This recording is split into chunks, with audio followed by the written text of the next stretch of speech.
This Philadelphia Eagles preview edition of the Sports Gambling Podcast is brought to you by Circus Sports. Circus Sports is giving away $14 million this NFL season.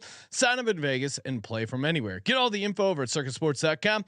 We're also brought to you by Game Time. Download the Game Time app to get last minute tickets at the lowest price guaranteed. Use promo code SGPN for $20 off. We're also brought to you by our Patreon. Score exclusive perks, content, and contests, including our NFL win totals contest with $1,000 prize. Join today at sportsgamblingpodcast.com/Patreon. Hey, this is LeGarrette Blunt, and you're listening to SGPN. Let it ride. It's talking about weed. You like that? Long, Cox.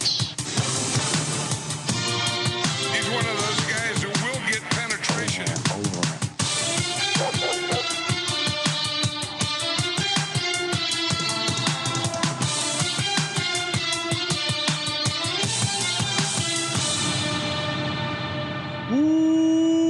Welcome everyone to the Sports Gambling Podcast. I'm Sean, second to Money Green, with my partner in picks, Ryan, Real Money Kramer. What's happening, Kramer?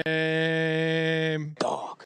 Very loud, Sean. Very loud. I'm loud. It's a loud. It's a loud. Let's fucking go. Fly, Eagles, fly.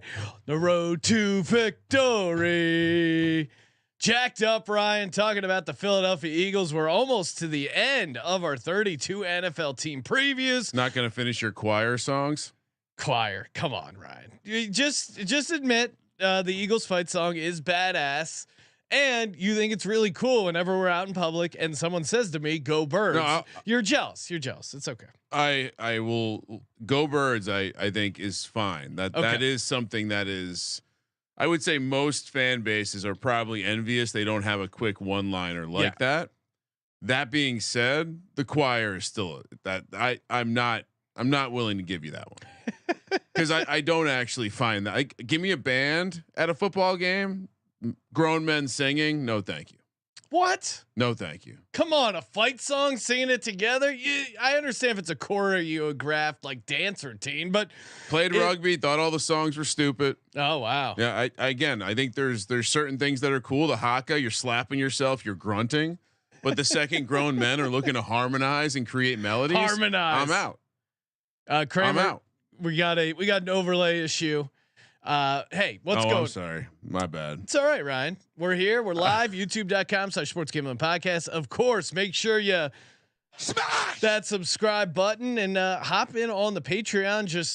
Just mailed out the 2 mystery boxes for the winners of the Patreon pick'em last week. Of course, they got cash and a mystery box with some memorabilia, random stuff from our studio office here. Got another pick'em because we have weekly pick'ems and the $1,000 NFL win totals pick'em. And Sean, I might be wearing something that is a future item. We'll see. Autographed. That's pretty badass. YouTube.com/Sports Gambling Podcast. You can wear the jersey that Ryan was wearing when he got our interception at the Fantasy Football Expo. Highlight of the. Unfortunately, Josh is pulling up the highlights here. YouTube.com/Sports Gambling Podcast. I mean, unfortunately, we followed it up with our own turnover and then. On our way to a 0-2 record, but hey, it was flag football. Who cares? Very happy that we had someone there recording even that horrible angle. Was an amazing thing to immediately send to the children. Remember, I'm still a hero, doing heroic things. You see the way I hit the ground? Didn't even think about it. Just instincts. It was see ball, get ball. It was amazing between our team, between you, various cramping. I know Bruni from the Fantasy Football Show had a pretty bad cut on his knee. Yep. It was amazing how banged up we got for a fantasy football game. I'll be honest. Big mistake was starting to. I told myself warm up for real. I didn't warm up for real. I didn't take like a 30-minute warm up. Big mistake. It's smoking my weed. Then we warmed up too much, at which point my body was really starting to hurt. Was hydrating like a motherfucker, and then I said fuck it, and I threw up the bat signal to a friend of the program, DJ and Eric. I said I got a medical emergency, and the rest was history. So, good thing they weren't testing at the expo. Good. Yeah, there was no testing at the expo. Speaking of games and the Eagles, I'm counting down the days till the Eagles play the Rams Sunday, October 8th. I'm going to be there. Got some buddies from the Die Hard Eagles podcast might be coming out. And are they going to come out? Are they not going to come out? I don't know. I know I will be going to that game 100%. And I know I'm going to be getting the tickets last minute. And I know I'm going to be using Game Time. Already got the Game Time app. Use the promo code SGPN for my new account, getting $20 off. And I'm waiting to the last minute. I'm a guy who waits to the last minute of tickets. Usually I'm the guy who has to get the tickets, waiting. Oh, are you going to be able to make it out? Can you make it out? Can't you make it out? It's always a schlep figuring out the tickets. That's why Game Time's great. Again, the leader in last minute tickets, lowest price guaranteed. If you can find a better price, good luck. They will give you 110% of the difference. Again, download the Game Time app, create an account, use code SGPN for $20 off your first purchase. Terms apply. Again, create the account, redeem the code SGPN for $20 off. Download Game Time today. Last minute tickets, lowest price guaranteed. It is funny looking at the Rams Eagles, and we're going to be talking about that game when we break it down, but the tickets on the visitor side are noticeably more expensive than the home side. Why is you would that? imagine? Like, Ryan. do you care what side you're on?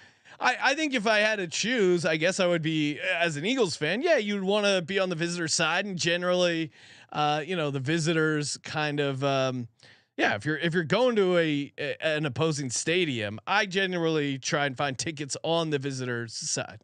Okay. If I had to choose, just kind of more of a, But now I got the Game Time app open, and the cheaper tickets are on the Rams side. So I don't know. Is there going to be a Ram side?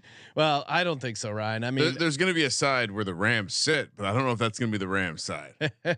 I mean, I wish I had signed up for Game Time, because the prices here in the Game Time app way better than what I paid when they went out to Eagles at the Raiders, and that was a crazy dominance. I mean, the most I've ever seen an opposing fan base dominate a stadium was when the Eagles played the Chargers, and the Chargers were still, it was before they were playing in SoFi. It was in a soccer stadium. They were playing in that tiny soccer stadium. It was, capacity was 20,000, sold out 20,000. I would say, not joking. And we brought Decker, so that maybe swung the number. It was like 75% Eagles fans. It was when I realized that the Jumbotron where they show it was hilarious. I've never seen a Jumbotron bomb, because they go, make some noise, Chargers fan. It was, they did the volume meter where it was like, oh, it's peaking, it's cracking. And it was just dead silent, because all the Eagles fans were like, hey, we'll make them look like assholes. We're not going to say anything. Completely exposed them. It was great. Chat is of course lit. Nicholas Greenwald talking a bunch of shit, saying the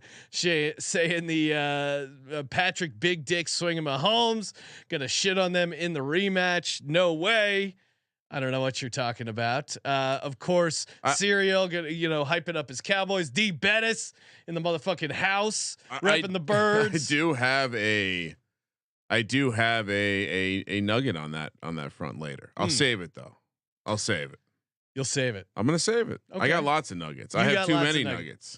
Ryan, of course, let's take a look back on the 2022 Eagles, of course, coming up painfully short in the Super Bowl. Thanks a lot, Bradbury. Although I still think the person I blame the most is our fucking punter. That 65-yard punt return really turned the tide there.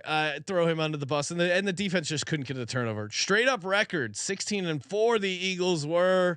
Jalen Hurts individually 16-2 when he started. 10-10 against the spread. Their win total for the regular season was 9.5. They smashed that over. Smash! Kramer unfortunately was on the under with the Eagles at 9-8. I was barely. I had him 12-5. I being accused of a homer. I was lowballing the Eagles. They were 13-4. Homer. 14-3 in the regular season.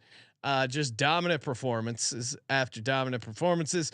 DVOA third, offensive DVOA third, defensive DVOA sixth.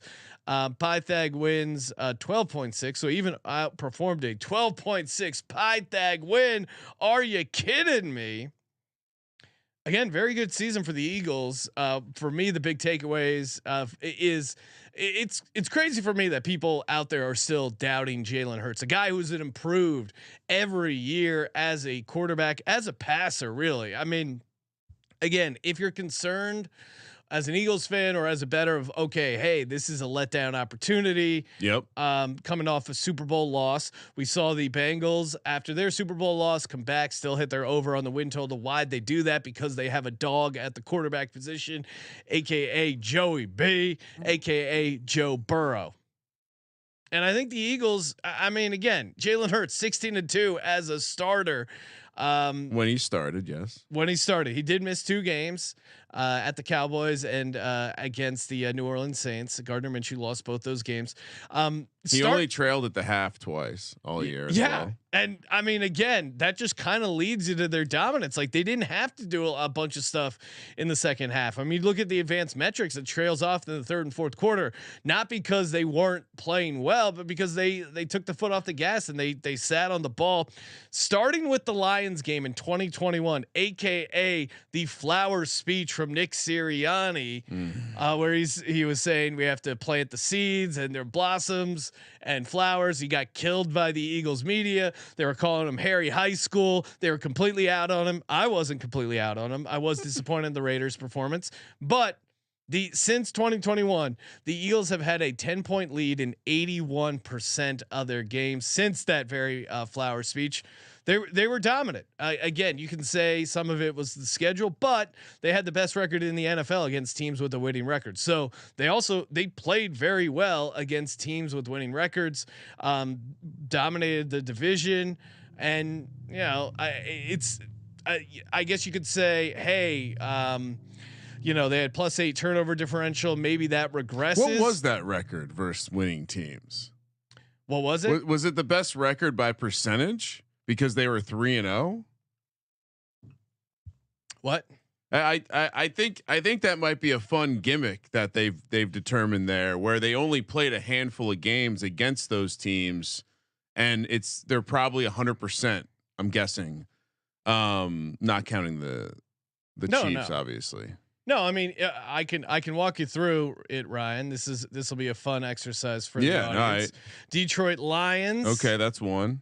Finished with a winning record. Minnesota Vikings finished with a winning record. Now, Commanders finished 8-1, so I don't know how not you a want winning to grade record. that one. Okay, Jacksonville Jaguars finished with a winning record. Arizona Cardinals did not, but they got the win. Dallas Cowboys finished with a winning record. Pittsburgh Steelers finished with a winning record. Houston Texans did not.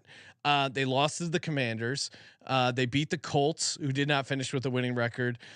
Green Bay Packers did not finish with a winning record. Titans didn't. New York Giants finished with a winning record. Another win there. Chicago Bears did not finish with a winning record.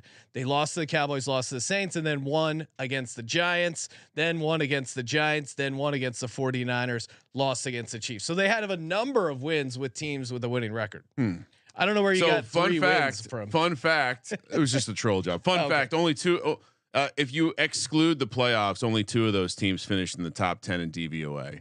I would also say, so here's my regression list. I figured it wouldn't be productive to come after Jalen Hurts. No. Because of what you said. He continues to progress and he's an absolute dog. And part of the thesis as to why I think Anthony Richardson's going to absolutely suck, even though people are just all the way up Shane Steichen.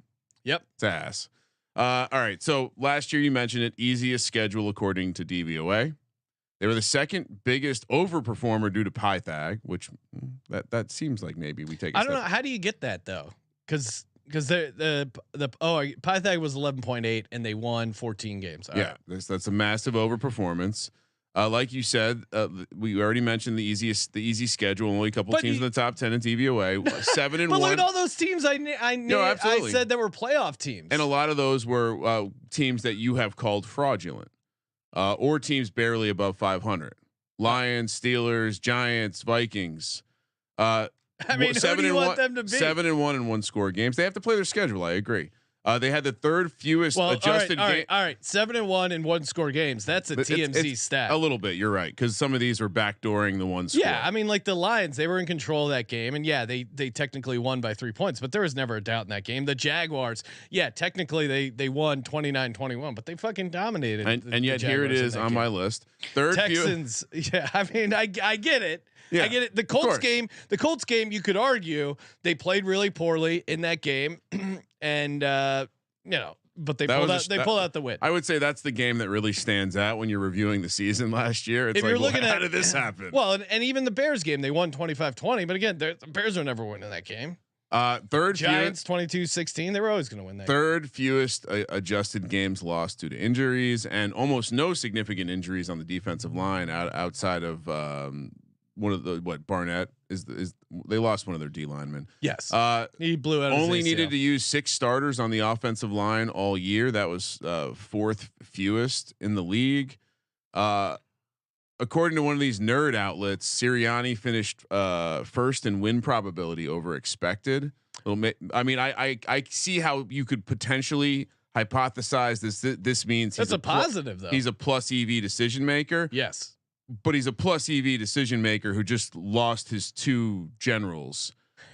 I would argue that generally when you finish over expected in a single year, you would say like there's no judgment to say this is going to continue, and it could be a moment of variance. But I will say he generally made good decisions. Okay, just real quick there. One, Shane Steichen was obviously calling the plays. Yes, and so I think that I think losing for the Shane whole Steichen, season. Because I thought there was a little play calling drama at some point. Didn't Sirianni call the plays? That was last year. Okay. Yeah. I think, I mean, honestly, what the analytics, all these analytics, the reason he's plus EV and all the analytics love him is because on 3rd and 1 and 4th and 1 and 1st and goal, Jalen Hurts is unstoppable at that QB sneak. The NFL was considering changing the rule. They haven't. I expect that play to still be super efficient coming back this year. So again, his numbers are padded. I can't wait to see what someone tries to stop it though. Okay. Well, why wouldn't they try to stop it last year? Well, I mean, we see this all the time, Sean. Stuff happens in season, but it's like working on your golf swing on the course. The real stuff happens at the range in the off season. I get what you're saying, especially with defensive schematic stuff, because now the defensive coordinators have an idea of I need to stop this, so now they can go scour high school and college football to find someone that is stopping it and copy them.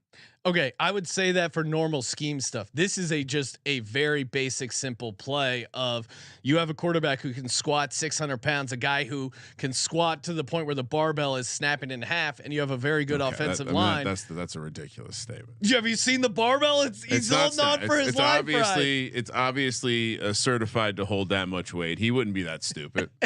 No, I get it. Like if you're talking about Chip Kelly's offense, teams figuring that out, the Wildcats, stuff like that.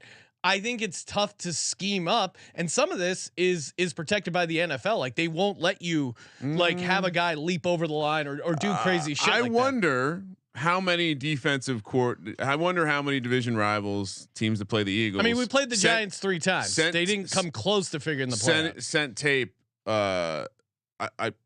I wouldn't be surprised if defensive coordinators sent tape to the league office pointing out that this might be some sort of illegal cut block. That's all I'll say. I mean, whether or not it's true, I don't know, but maybe. No, you're fine on the interior there. Maybe it gets officiated differently. I don't know. No, there's nothing. They reviewed the play and they're not changing the rule. Oh, I know they're not changing the rule. I'm just saying maybe they officiate the way the block. Maybe there's a way to stop it, but but I'm also not looking at it as this completely unstoppable transformative play. It's most teams should be doing this. It's not that crazy. But why aren't they? I don't know why more teams aren't running a QB sneak on 4th down. Tom Brady did it his whole career and it was successful, and he didn't squat 600 pounds. And so I think making that decision, if that's the only thing that made him a smart coach, that's probably a little loosey goosey for me. I think he's a smart coach, but I think if you're the as far as like the analytics will reward you if you go for it on 4th and 1 and stuff like that. And here's non-QB stinks. They were good on 4th down because they have a good offensive line and they have an efficient quarterback. because they have a good offensive line. And the last thing I would say is that the Eagles, in my regression list, is that the Eagles. This was actually somewhat surprising. The Eagles' offensive line was the most penalized in the NFL. And sure, when you're dominating, I guess it doesn't hurt as much to hurt yourself like that. But that was surprising considering how good like they're viewed by everybody. I mean, they're rated as the top offensive line by PFF, and yet they were the most penalized last year. That it stood out to me as something that maybe I would throw in the regression list, and it could. So that they're gonna have less penalties then, because that's an outlier. No, that the penalties will actually hurt them. Oh, okay. Like it didn't hurt them because of how they were playing in most of these games. You could argue that having the most penalties in the league for that offensive line, for a Jeff Stoutland coached offensive line, acknowledged as one of the best offensive line coaches in the league, that would probably regress down, and they probably won't lead the league in penalties. Again, the offensive line health for the Eagles, knock on wood, is certainly important. You could say that for a lot of teams. I think they do. Every team every Super Bowl team every year. Yeah. Basically, I think the Eagles are in a decent situation because 2 years ago, they did deal with a bunch of offensive line injuries. They got a bunch of good looks and experience from their guys behind them. They brought in Dennis Kelly. They have like a decent depth, I think, behind the offensive line. Now, Jordan, but it's the same problem. Like you lose one of those tackles and you're probably in trouble. I mean, you look at Lane Johnson, the splits with and without Lane Johnson, it's pretty stark. Do I think they could still win games without Lane Johnson? Sure, but having him also having an All-Pro right tackle helps you win a ton of games, 100%. So if God forbid Lane Johnson gets hurt, or and Jordan Mailata has had his moments where he struggled a little bit. Jason Kelsey's getting up there. You can pick nits at the offensive line. Who's filling it? Well, I guess we can get to the changes, but who's sliding into that guard spot? I mean, I'm not as plugged into the Eagles as you, but any chance they get the rookie at the center and waiting into the guard spot? Yeah, I mean, it's Cam Jurgens. It's going to be him. It's Cam Jurgens' job to lose right now. So, and by all accounts, he's been playing pretty well in the joint practices, and optimistic he'll be able to. They drafted him pretty high. I'm optimistic Stout is going to be able to coach him up. You got Jason Kelsey right next to you, and Cam and Lane Johnson to your right, so you're in a good spot as a guard. All right. No, I mean, as far as that's all I got from last year. As far as reasons to be concerned about the Eagles, obviously injuries are always a concern. I think losing Shane Steichen, your offensive play caller, could be a concern. I think the fact that they promoted within Brian Johnson, a guy who was the quarterback coach last year, a guy who was in on all the offensive planning, a guy who's known Jalen Hurts since he was a child. I think you couldn't ask friends and family. Huh? You couldn't ask for, and knows how to push Jalen Hurts. You couldn't ask for a better situation as far as promoting within. I don't think they're going to miss Jonathan Gannon. I think he left a lot of meat on the bone. I think losing back-to-back top 10 defenses. Yeah, but I think a lot of that is talent, and we'll see. Maybe Desai doesn't know how to coach defense, and they completely fall apart. I think. How deep have you gone on him? What do you mean? He doesn't strike me as a Philly guy, and I'm honestly quite confused because they're both Fangio guys. Yeah, he runs a similar scheme. Why are we excited about him when we hated Gannon? Vic Fangio even said he liked it so much there. Had there not had things gone differently, maybe he stays and is the coordinator. And he's not a high pressure creative guy. He runs the same shit every play. So I guess I've heard a lot of you Eagle fans say that you're excited about this guy, but when I look into him, he's a fucking weirdo PhD. Every stop he goes to more school. Okay. He doesn't strike me as a Philly guy. How often do we hear brilliant guy turn into fucking horrible football guy? Yeah, I mean, again, Desai is a bit of an unknown, and certainly that could be a negative. Unknown, 22nd points per game when he actually called the plays for the Bears. That's not very good, even though he was 6th in yardage. But 2022, 25th in points per game and 26th in yards for the Seattle defense that you lambasted at times last year as being just absolute Swiss cheese. Yeah, I mean, for me, the positive on Desai is you're coming into a great situation. You're on the other side of the ball. You have an offense that's not going to turn it over a ton. and you have a very good defensive line that should be able to pressure the quarterback and slow down the run and put you in good situations. So I think there's a lot of talent on that defensive side of the ball. If Desai can't get it done, yeah, obviously that's a concern. And yeah, you're right. It is. I was surprised. I was very surprised to find all that out. And funny enough, he played high school football with Dan Orlovsky. Oh, I mean, that's great. It's great for locker room. Random note. I mean, again, I went deep, Sean. The Jalen Carter. If you've been watching any of the like training camp stuff, is just beasting guys left and right. I think he's a day one impact defensive tackle. So him, Fletcher Cox, and then you have Josh Sweat, Brandon Graham, Hassan Reddick, kind of rotating on the outside. I feel really good about that. Now linebacker, Nakobe Dean's been banged up. We don't necessarily know what you're going to get at in Nakobe Dean. That's why they signed Miles Jack, Zach Cunningham, some vets. But again, the Eagles have never valued the linebacker position as far as draft capital or money. So not shocking they haven't dumped a ton into it. On the back end, James Bradbury, Darius Slay, Avante Maddox, your three corners there. I mean, Reed Blankenship, I know I was worried about him safety wise. Dude, he's having an amazing camp. I mean, in the joint practices with Deshaun Watson and the Cleveland Browns, he had 3 interceptions in 2 days on Deshaun Watson. I'm not touching Deshaun Watson. I honestly thought he was gonna be a bit of a fluke. They drafted this kid Sidney Brown. They're optimistic about him, but I think they probably in their mind thought Sidney Brown would come in and be good enough to be able to maybe start or steal the job from Reed Blankenship. But Reed Blankenship's playing out of his ass right now and hanging on to that job. Yeah, I mean, I think just in terms of other losses or roster changes, not only did the Eagles lose a defensive back, but the country lost an amazing combination of accent and player with CJ GJ leaving the Philadelphia area, going to Detroit, which maybe that will create a whole new one because Detroit has a little of that. Tough to say those letters all in a row there. CJ GJ had a weird time in Philly. Like he was beloved by the fans. They offered him like a pretty competitive deal. His agents turned it down, and the deal he ended up taking from Detroit was a worse deal. And then happened to all the safeties. We're not talking about it because no one's standing with them like the running backs. No, but the same thing happened to Julian Love. The reason Julian Love's in Seattle is because he turned down an in-season deal with the Giants that was more than he got. Yeah. So and then all of a sudden he turned on the team. He said he hated Philly, hated the fans. Bad move. I mean, he did have his car stolen, so I could see you wouldn't like that. But I get like the fan base loved him. He was a hard hitting safety. He got a bunch of turnovers. I don't know why it ended on such sour terms. Like they wanted to bring him back. It just didn't. I don't know. It didn't work out. He went to Detroit. He got carted off. They thought it was going to be serious. Not as serious, luckily for him. Not season ending.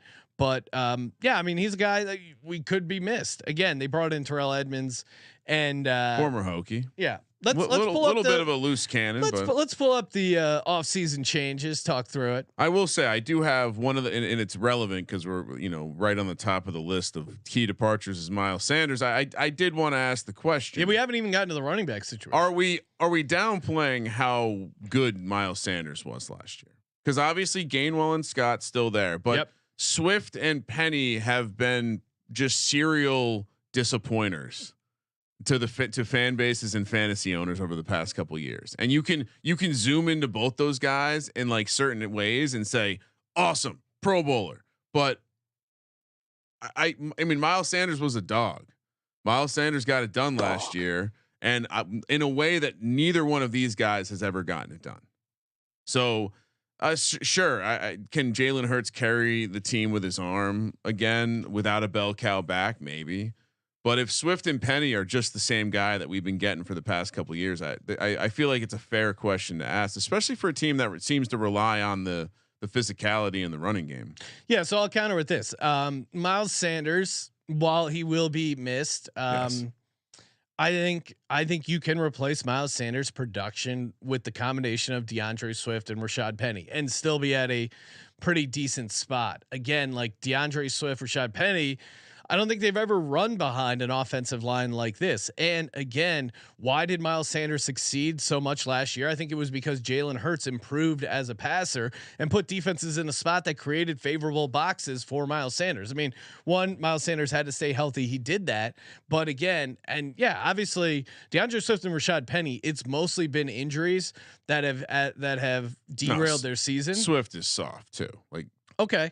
and but again, I think between the two of them and maybe an increased role in Kenny Gainwell, I think you can get to where you got with Miles Sanders. Again, the Eagles have never historically valued running backs. That's why they don't draft him in the first round. That's why they don't give him a second contract. It's just kind of how they do things. And yeah, I'm not worried about the running game falling off a cliff. Again, like Boston Scott's been productive in this offense. Is it because Boston Scott is the most awesome running back in the world? No, it's because he knows how to succeed in the system. And I think, between Swift, Penny, Gainwell, and Scott, they're going to have a decent running game. Yeah, Swift. The knock on Swift is he doesn't know how to read the offensive line, so maybe the quality won't. Well, I think if you have, bigger Detroit holes, has a pretty good offensive line. Okay, but I like what I saw out of DeAndre Swift in the first preseason game. It's completely early. I love the fact they didn't pay either of them any sort of real money. I mean, it's not going to happen, but they could cut Rashad Penny and they wouldn't it wouldn't be a big deal. The Trey Sermon hype, you can check that. I don't think he's going to make the roster. If he does, it'll be like a practice squad thing. I don't think. Wait, you're out on Trey Sermon? I was never in on Trey Sermon. People have been trying to pump up narratives for Trey Sermon. He's not going to be a thing. Are we sure? 100%. Okay. If you're playing best ball, I still think Kenny Gainwell is interesting, although he's gotten an insane ADP boost where they think he's going to be the Miles Sanders. I'm not saying that at all. I think actually what I would do is if you're drafting this week, actually like Ryan is, he's going to be drafting for 24 hours straight. Too much. I think, some say. Yes, for draft day, helping out the I Am Able Foundation. Great work by him and Andrew. I would say this. I would actually probably draft DeAndre Swift right now because his ADP has dropped. Kenny Gainwell's has skyrocketed. Oh yeah. I think, when we were first starting doing the drafts, Ryan, we were getting Kenny Gainwell like he was undrafted in some round. It was crazy.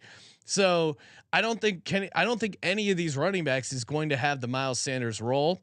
And I think we'll see this in the next preseason game that I wouldn't be shocked if Kenny Gainwell starts and has some snaps. They rest DeAndre Swift and Rashad Penny, and then the ADPs kind of flip themselves. So I think you have an opportunity to get ahead of the market there. When was the last time a National Football League team lost both coordinators?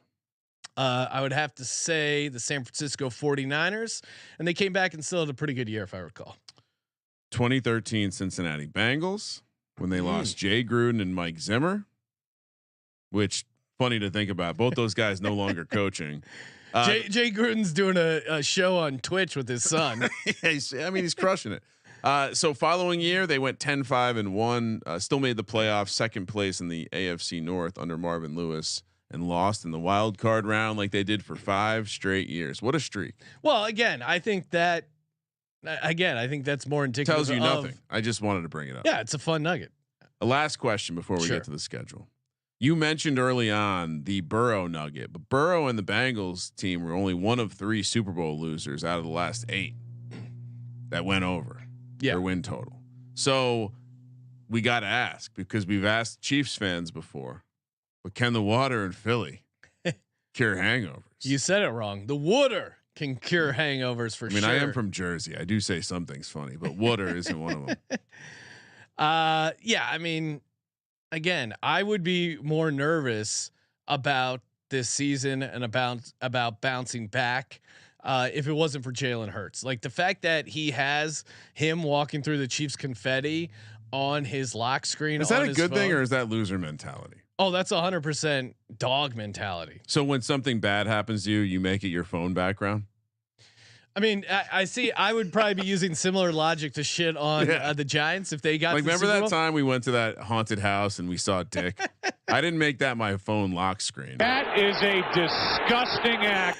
Yeah, well, Ryan, you were that. Well, you should make it your lock screen because it was one of your greatest predictions of all time. That's my greatest talent. I've been hosting the show with you since 2011.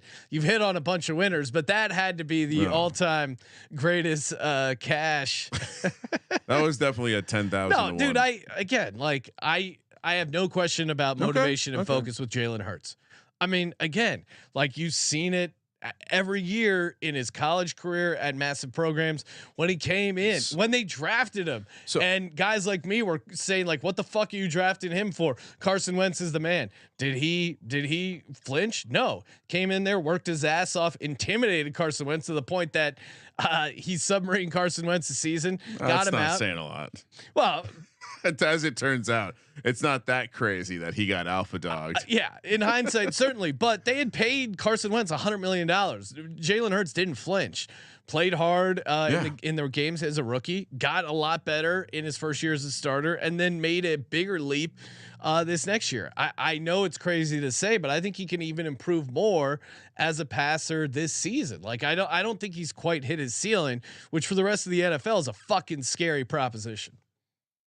All right, so you're not at all worried that he's got a family friend coaching him now? No, because the family friend knows how hard he likes to be coached. Has he called plays before? Brian Johnson? No, but again, neither had Shane Steichen. So when does Sirianni take play calling duties back over? I don't know if he does. I mean, again, I'm sure if it's a complete disaster, maybe he steps in.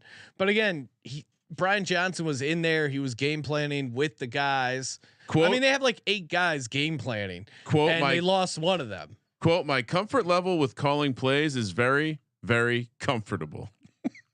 It's a great quote. Yeah, I mean, it's a football guy thing, right? Like Shane Steichen had never called plays before last year.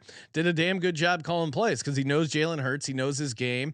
And again, you have a guy like AJ Brown and Devonta Smith. It makes it way easier to call plays when those guys. One, AJ Brown is just one of the toughest guards in the NFL, and Devonta Smith is, just crisp as hell route runner. Jalen. So the connections go way back. This is nepotism at its finest. Yeah. Did you know Brian Johnson played football for Jalen Hurts' father? Yep. Okay.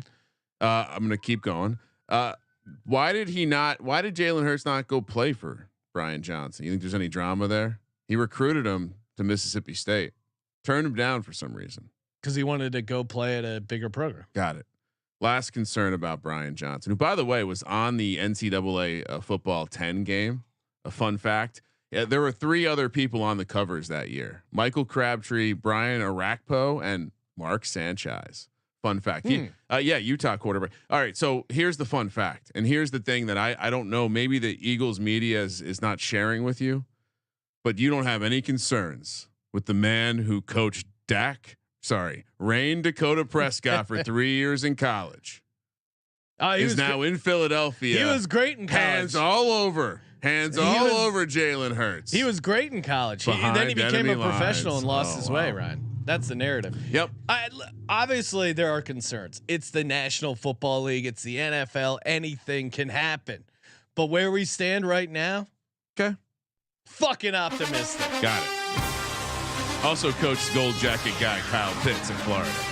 Yeah, he was really good at Florida. Great point, Ryan.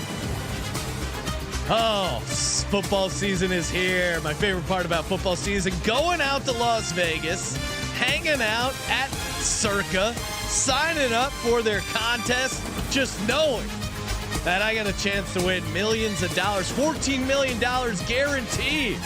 Doesn't matter how many people sign up. They're giving away $14 million, no rate. Every dollar they take in goes back to the player, and 3-2 blackjack. I mean, come on. All these fucking jabrones, 6-5 blackjack. Not Derek. Business and blackjack. I always want to steal his Twitter profile, but I would never do it. I'm just going to try and steal his money via the Circa Millions contest and the Circuit Survivor. We're going to be out there in Las Vegas, August 24th through the 26th. Come say hi, shake our hands, wish Ryan a happy birthday. He said he'll do a birthday shot, only if you ask, and only if you're on the Patreon. CircuitSports.com for all the ways to win. Enter in Nevada, play from anywhere. I'll also be giving out week 1 contest consults in draft day. Free contest. Every hour I'll auction one off. I'll make your week 1 picks for you. So good. So good. So I guess we're going to talk about the schedule. You've wow. I went way too deep on the coordinators, by the way. Why? We didn't even give out the odds. Win totals set at 11.5. Jesus. Oh, make playoffs -500, miss playoffs +400, division -135, conference +250, Super Bowl +650, +250. That's a 7-point dog. What are we doing? That is insane. No, thank you. No value there for my eyes. Am I crazy? When we did our way too early NFL win totals, wasn't it at 10.5? That's why I pulled that. That's why you have the spreadsheets. And again, that's what's great about the access to Patreon. Yep. Is you get access to all of Kramer's spreadsheets, even his personal financial spreadsheets, whatever you want access to. I'll whatever you need. You let me know. Kramer will give all right. What was your question? We were looking at the way too early NFL win totals. Yeah. Let's see. Did we not write? Is it possible we didn't write that down? That's impossible. No. It's in there somewhere. I don't know. Can't find, but no, I think you're right. I think if your question is were the Eagles bet up, I think they were. Okay. I think the Eagles were bet up, and I think the Bills were bet down, maybe. But yeah, I mean, I certainly think the odds. I mean, when we started this process, the Niners were the favorites at like 3-1 in the NFC. So I think the Eagles opened somewhere around +380. I think I'm looking at it here, Ryan, and I'm seeing, let's see. Yeah, 10.5. Okay. Yeah. But it was, the juice was -150. You were on the over 10.5. We'll see if things have changed since then. Our locks, Ryan, on the way too early win totals. Can you remember any of your locks from there? No, Carolina and Indy, maybe. We both had Steelers over 8.5. Saints under 9.5. Oh yeah. Bills. I had Bills over 10.5. Detroit under 9.5. You also had Detroit under 9.5. You had Miami over 9.5. Oh yeah. I like Miami. Really? We didn't have. Okay. Didn't have the fate of the rookies. Right? Strange. We both like Tennessee over 7.5. Of course, that's just. I think we have to start watching the game tape on ourselves. We have some very clear. All right. Should we do schedule? Yeah, let's do it. You nailed it with the easiest last year. Just real quick, nothing crazy this year, but it is average, so there will be a big step up. And as we walk through the first couple weeks, you'll notice not exactly the toughest collection of teams, although visibly does look tougher than I think it's going to sound. At Patriots, Vikings on Thursday night, football at home, Kirk Cousins on the road in prime time. No, thank you. At Tampa on Monday Night Football, so they won't even get too hot down there on the sideline. And then you got the cool. Then you got the Commanders, aka by then they'll be called the Redskins. So it's a Native American group that's petitioning for the Redskins. It's it's peak 2023. You always have to double click nowadays, but things are often not what they seem. But I would say here. What the Eagles do in the division last year? They split with the Redskins, right? They always split with the Commanders. I forgot that the Redskins gets a 1 star. We were 4-2. They split with the Redskins or the Commanders. Split with the Commanders and then split with the Cowboys. Because what's more offensive, saying San Diego in front of Chargers or calling them the Redskins? Yeah, they split. Yeah, I think they were 4-2 in the division. Yeah, they split with the Commanders last year. Yes, I was saying split with the Commanders and the Cowboys. Yeah, so which game do they lose? I don't think they lose a game here. Yeah, I mean, obviously. All right, so obviously a non-conference road spot week 1 is always against a Bill Belichick team. You got to have your A game. Thursday Commanders, that's the tricky Thursday night at home. I just don't see losing to Kirk Cousins in prime time. Bucks. Again, I think the Bucks will be friskier, but again, they'll have a nice little mini bye. Not that you need it really early in the season. And Commanders at home. I think it'll be a little bit closer, but I think they're gonna have a chip on their shoulder from losing that game. Again, that was the only regular season game Jalen Hurts lost last year. I think he's gonna be fired up. That'll be a real test for the newly minted right guard. Interior defensive line is strength of the Commanders, and who knows? Maybe Chase Young will be into football this year. That story is weird. So you're going to say 3-1? Or are you saying 4-0? I want to be conservative, but I'm gonna have to go 4-0. Conservatively 4-0. Ryan, what are you giving them? Yeah, I'll also go 4-0. Yeah.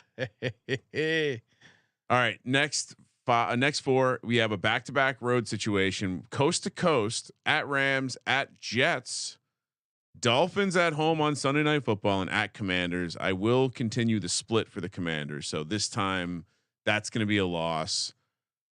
They're obviously going to have a shitload of people in attendance. Game time, baby! Get your tickets now at the Rams promo game. code SGPN. So as I look at the schedule, I think we will be talking about Eagles to start 5-0.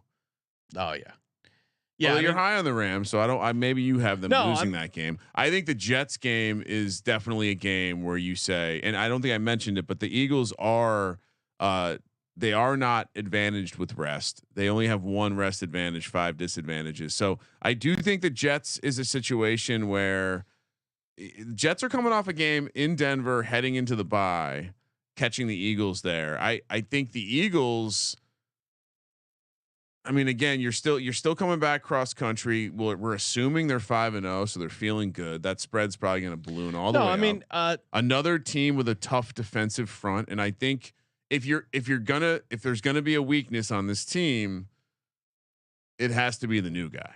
So I would say of those 2 games, Jets and Dolphins, I would kind of almost be more nervous about the Dolphins because of the top. I mean, granted it was 2 years ago, but Tyreek Hill ate our fucking lunch, and I get it. We have better corners, but they're also aging. I mean, Bradbury doesn't do well with speed. Yeah, Bradbury and Slay, I think you can beat with elite speed, which Tyreek Hill has. The Jets game, so does Waddle. That's Waddle and Hill. I think super fast, and I think the weakness could be speed. The Jets game, I would be slightly optimistic because I like Hassan Reddick versus Mekhi Becton if he's still playing. I think they can attack the tackles, and they played Aaron Rodgers really well last time and beat the shit out of him. I'm gonna go 3-1, but I could see 2-2. I'll go 2-2. If you're a cynical hater, I'm not being cynical. I'm splitting the Commanders games, and I do think, to your point, as someone who Bradbury again on the Giants for a while, they could lose Dolphins, and Bradbury struggles like you said against guys with really top end speed, and so I guess that would be the game you'd circle. All right, Cowboys before the bye week, week 9, and then you have coming off the bye week. This is the stretch, and I guess you can kind of include the Cowboys in this. If you're a Cowboys fan, sure. Again, did they split with the Cowboys last year? Yes. Do they split with the Cowboys most times? Usually. Yeah. Again, part of that was Gardner Minshew. So, Cowboys bye week. Then you have the Chiefs, the Bills, the Niners, and at Cowboys. This is a really difficult stretch for sure. And I gave you 5 games, so stop with the Niners. So Cowboys bye, at Chiefs on Monday Night Football, Bills and Niners both at home. So again, I think I graded it as a win in the Bills preview just to piss off Adam, but I do think that Bills game might be their hardest game of the year because it's a short week, non-conference opponent. You are at home, which is huge. Yeah. But I think that's going to be really tough. And they're going to be rock hard for that 49ers game. Like the 49ers, I would never say it's as important as the Cowboys because obviously it's a division game in the history. But as far as the players and the fan base, like we fucking hate the 49ers right now.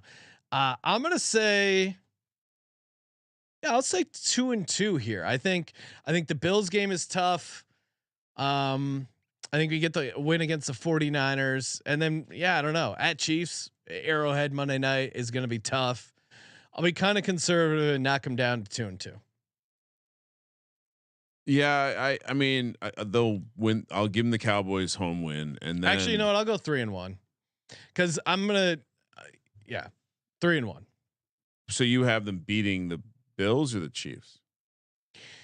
I think actually the Chiefs coming off. They're coming off the bye. So are at the Chiefs. Yeah, that's Andy gonna be Reid's tough. off the bye. 3-1. 3-1. Yeah, I think they dropped those 2 games there, and we're talking about how weak the NFC conference is after the Eagles failed to beat the top 2 teams in the AFC. I'll go 2-2 again, though. I do think that the Niners are going to be just so squeezed up for this game, right? All right, then you have Brock Purdy on the road. Sure, come on. Weird scheduling quirk. Both the Cowboys and the Niners and Cowboys play the Seahawks the week before. They play the Eagles. All right, final 5 at Cowboys on Sunday Night Football, at Seahawks. Never good to have the second of a back-to-back road trip in Seattle. We know that historically is generally pretty bad since 2019 and 28 ATS, Sean. So 10 and 38 straight up. And then you have Giants on Christmas, Cardinals at home. Who knows? Will be start? Could be Kyler. Kyler could be back. And then imagine Kyler wanting to play a game in the cold when Call of Duty's sitting there on his warm apartment. And then at Giants at home, that game probably won't matter. So you know what? I'll just go with a split in the full division just to be conservative. Look, 3 road games, 3 losses. Wow. 2-3. Okay, 2-3. Even the hater Ryan got him to 10-7. I can go. I mean, again, I think that Seahawks game is going to be super tough. We don't lose to the Giants, so Giants and Cardinals at home, and then at Giants. Oh, thank you, Roger Goodell. That is a great way to end the regular season. The 2 road games. That was very offensive. What are you making fun of Italian Americans again? 2 road games are going to be super tough because again, the second road game, we had that nugget earlier, but the second road game in Seattle is always just a brutal spot. I'll go conservatively 3-2 here. So what's that? Where are you landing? 13-4. 13-4. I feel is. Oh, that's look at you. That's almost conservative. Yeah. Well, I mean, what did I had the Eagles 12-5 last year. I like them obviously over 11.5 wins, but again, I think if you're playing, is that the best way to play it? No, take Philly division at whatever -135. Whatever that price is that what it's up to? Again, when we started the process, I feel like it was like even money. They were plus like 110. plus 110. So again, we're going with the odds we have now, but again, love them to win the division. Why don't we toss in the conference here? Okay. Well, you want the perfection odds? 35-1. Wow. 35 that's a horrible bet. Now you want to lose a regular season game so you can Eagles to start 5-0, Ryan, if you can pull that one up. I got it. Obviously, right here. I'm going to toss in a little Super Bowl action. Eagles to win the Super Bowl. Wow, you're very confident. Eagles to start 5-0 plus 380. 5-team parlay plus 380. I'll pass. Well, they're favored in every game, so you're not going to get last undefeated team is plus 750. Okay, maybe you play it that way instead. Yep. That's much better odds. I mean, they were probably the last undefeated team last year. Right? If you could bring the schedule back, I will say that if you look at it now, like after we walk through, well, and they also have that bye, so if they can get to the Chiefs in Week 11, bias aside, I think they would win that. Right? The schedule starts easier than it ends. Oh yeah. Well, so it starts pretty manageable, and then ends those last 3 games very manageable. I think obviously that Week 9 where you start Cowboys at Chiefs, Bills, 49ers at Cowboys at Seahawks. That's a tough 6-game stretch. Yes. But I even throw the Commanders. This Commanders team gives you guys trouble. It's the NFC East. It's always going to be. But it's the defense that gives the defensive line that gives them trouble. Shout out to DraftKings. This is one of my favorite props. Oh no. I'm going to play both these guys. Okay. So they do these. You got to tell it's a podcast. You have to get. They're not. They don't see your screen right now. I'm just so excited. Ryan, okay, NFC's most regular season rushing yards. How would you price this market? Well, I would say that depending on how you feel, Pollard is an obvious, like based on fantasy value, Pollard and Barkley are probably in a healthy lead, followed by maybe Brian Robinson, followed by like some collection of Rashad Penny or DeAndre Swift. Jalen Hurts, I guess, is maybe where you're going here. He would, I think Jalen Hurts would probably sit somewhere around Brian Robinson. Okay, so Jalen Hurts is 7-1. Brian Robinson's plus 550. Tony Pollard plus 160. Saquon plus 150. Did I not nail that No, market? nailed it. Although Jalen Hurts a little longer than I expected. Jalen Hurts, even as a Hurts guy, I mean, I don't at 7-1. He wasn't even. He was like almost 509 yards behind Miles Sanders. Like I get it. He's good. I think he probably runs slightly less. His value is in picking up first downs and getting those goal line touchdowns, right? Octopuses. The things octopus that you can cash on. Are we going to get an octopus bet for every NFL game I this hope year? so. God bless you. Please. Challenges out there, books.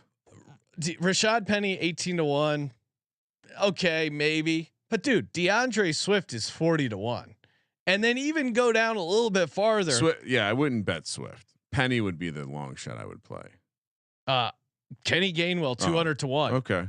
Behind that offensive line with the guy. What's Scott? Give me the Scott odds. Just hit me with him. 300-1. Oh, that's, no way. Gainwell's much better. Dude, Gainwell's one of the best bets I've seen. I mean, DeAndre Swift and Rashad Penny, what are they known for? Getting injured and not having I'm serious. It's true. It's true. You criticize them, and rightly so, for not being complete players and not finishing seasons.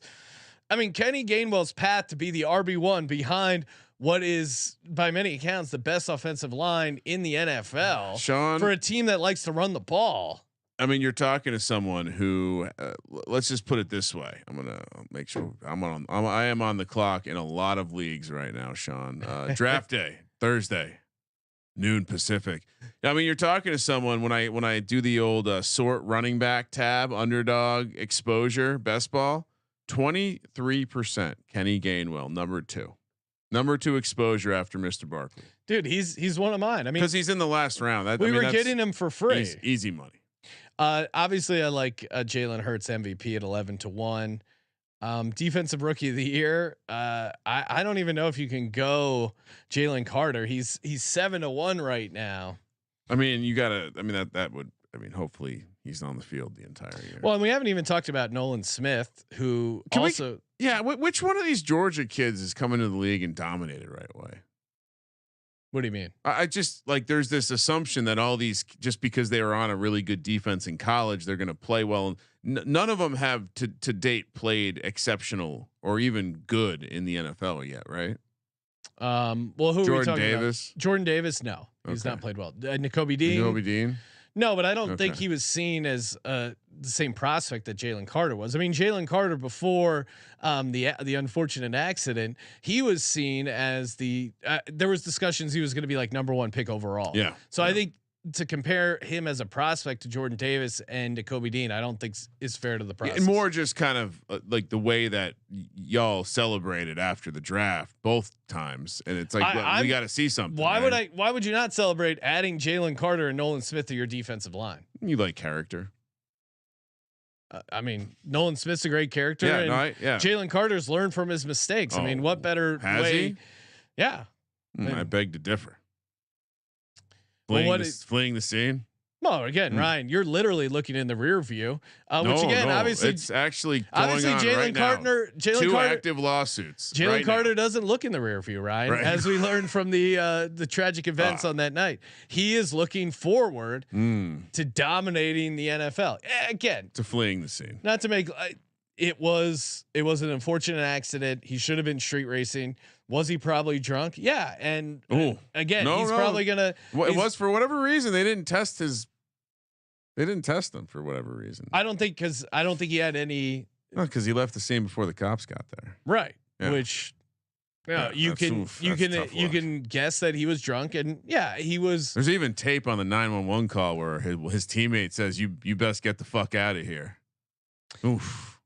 Listen, it really was. It's unfortunate those people died street racing, but as far as Jalen Carter, the NFL player, it's full steam ahead, Ryan. For now, yeah. Giants first place, Eagles second place, Commanders third place, Cowboys fourth place, 55-1. No, wait, who's winning that? Giants. No, okay. Giants That's first a place. bet, Eagles not a plus EV bet. Write this down. Superfecta. Giants, Eagles, Washington, Dallas. 55-1. Giants, Eagles, what? Washington, Dallas. 55-1. 55-1. All right, I like that. I mean, I like that you have Dallas last. Obviously, I don't like the Giants winning because I like to give out plus EV plays here.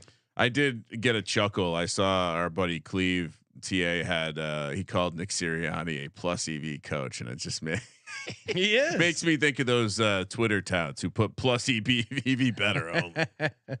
That is a hilarious bio. Eagles, Giants, exacta box 5-1. Okay. Show bet. All right. I'll put you down. I know you're a hater, so you probably won't get in on that as well. But that's a unity bet. I'll go Eagles, Giants, exact, no okay. box. Yeah, it's like a neg. Yeah, you guys might be second place. Might. Mm-hmm. I mean, 75-1 MVP, Dan Jones. There you go, Ryan. You're That's always wrong turning show. about your Wrong Dan show. Jones. Wrong show. There you go. I played your Jones sound drop. Chat seems. Let's see what the chat has. Yeah, they probably like stuff. What did 40 D Bettis go? Give me his record prediction. 46 Mantra has 13-4. Pat Kappa says 9 or 8 or 10-7. Serial, of course. Cowboys fans saying 6-11. Oh, sorry, Serial, you're stealing my bit. Earl James has him 12-5. Let's see some of the toss your prediction in. Yeah, come on. What do you guys new? What's up with that? D Bettis, I'm seeing he had him at 11-1. Oh. That was the last I didn't. I'm trying to find his last 5 here. He probably didn't. He's probably scared to give out a prediction. That would be my guess. Jalen Carter did sack Watson 5 times in 2 practices. Conservative, he's saying 14-3, but I'm going with 15-2. Love you, D Bettis. He's sharp. Yes, sir. Remember where he won Real Meta DJ because his son hit like a 15 leg parlay run? I do. That was pretty awesome. You ready for one? Yeah. All right. Jalen Hurts, Okay. total touchdowns, Okay. pass and rush Okay. versus the Commanders this year. As a team. No, like Jalen Hurts. Oh yeah, versus the Commanders as a team. So Hertz is what, -200?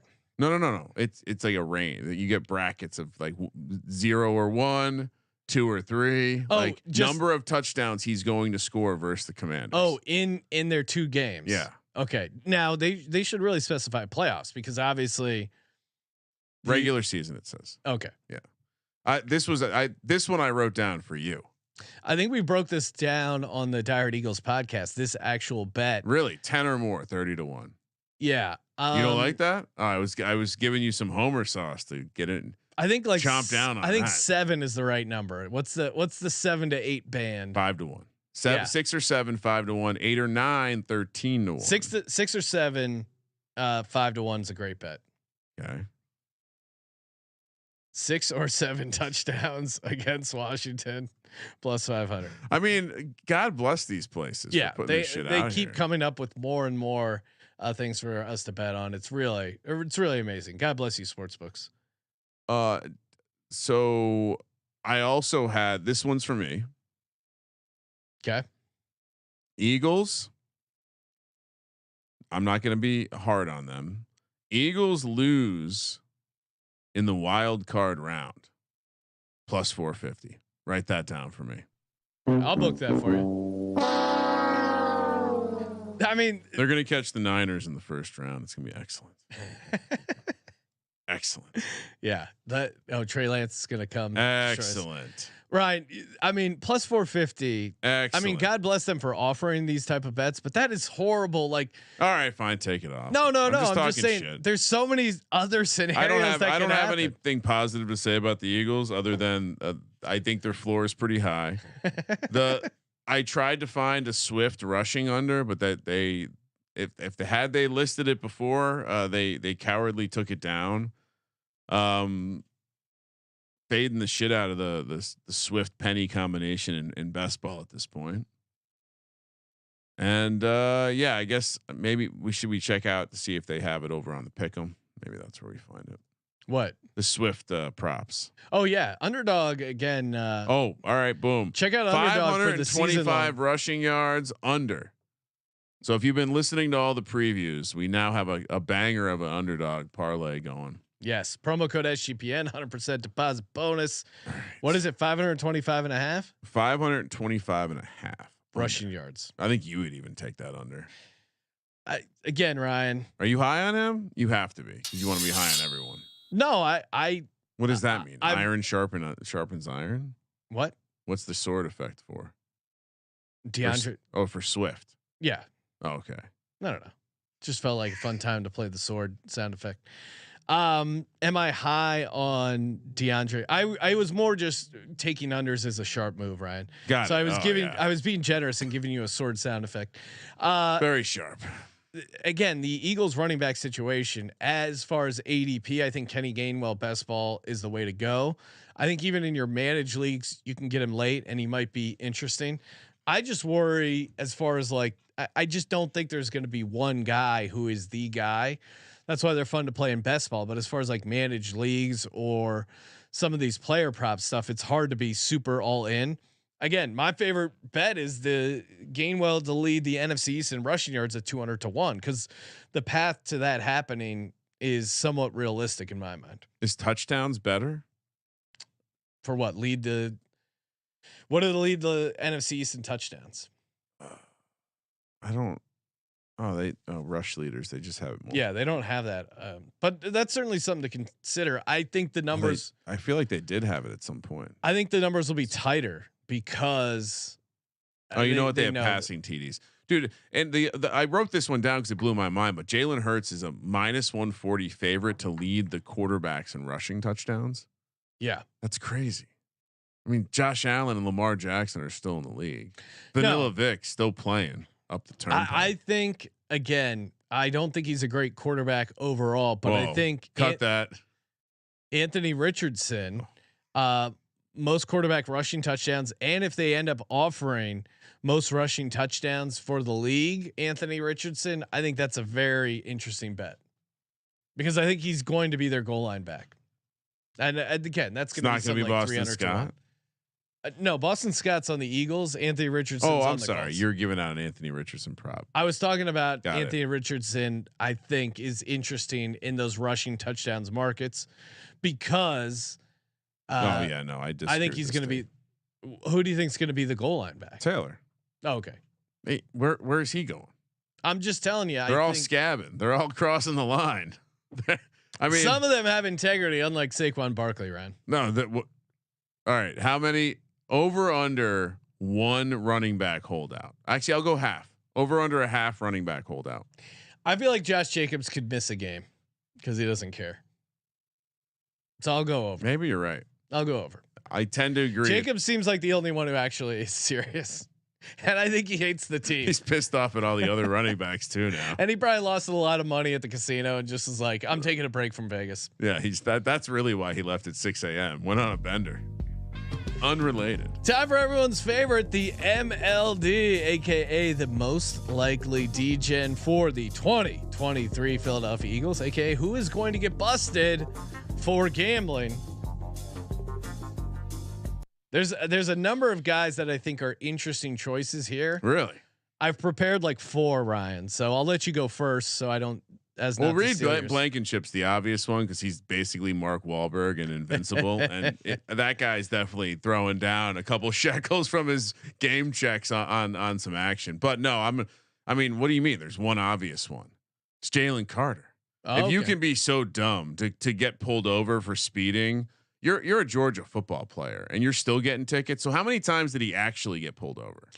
Like, did you ever sit down and think about this? Is like the Deshaun Watson thing, right? Like they found 25 women. How many do you think it really was? I'm not touching Deshaun Watson. Jalen Carter was one of the best players on Georgia. If you know anything about Georgia fans, they love their dogs, and they were thirsty for national championships. He's one of their best players. Obviously, the cops are going to assume it's a football player. how many times did he do this and get pulled over that he got 3 tickets? You know, it was the same cop. And in fact, one of the body cam recordings says like, man, I told you to not stop doing this. Basically like anyway. So when you're that dumb, you're not looking around the league, seeing that everyone's getting busted for gambling. You live and work in an area where it's very legal, and you've shown a long history of a knack of making bad decisions.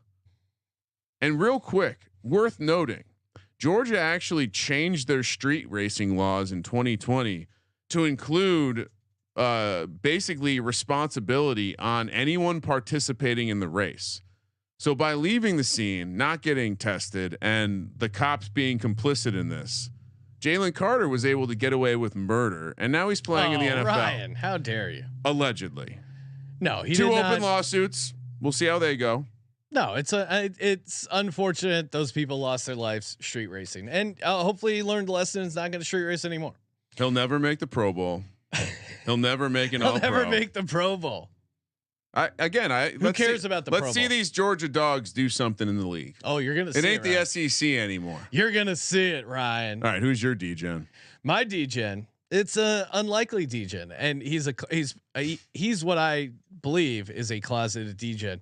He was born in Provo, Utah. Oh. So you can guess his background. Yep. Soaker. Soaker. Went to Utah, and plays wide receiver, return specialist.